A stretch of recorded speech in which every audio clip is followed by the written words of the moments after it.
السلام عليكم ورحمة الله وبركاته.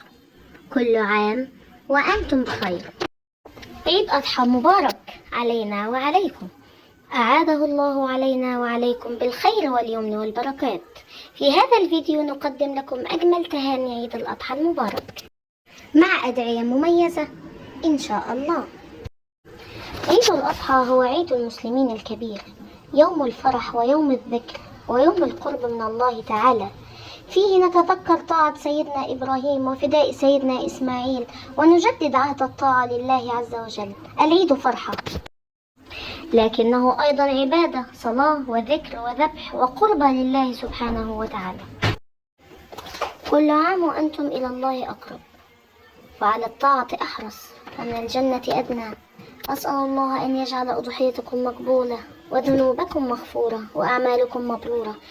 عيدكم سعيد ورضا وهناء مع الأهل والأحبة.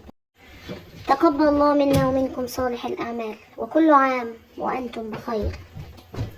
اللهم اجعل هذا العيد عيد خير وبركة علينا وعلى الأمة الإسلامية أجمعين. اللهم اغفر لنا فيه ذنوبنا ويسر لنا فيه أمورنا ووفقنا لما تحب وترضى. اللهم اجعلنا من الذاكرين الشاكرين القانتين، ولا تجعل في قلوبنا حقدا ولا حسدا يا رب العالمين. لا تنسوا مشاركة هذه التهنئة مع من تحبون، واكتبوا لنا في التعليقات ما أجمل تهنئة عيد الأضحى سمعتها هذا العام.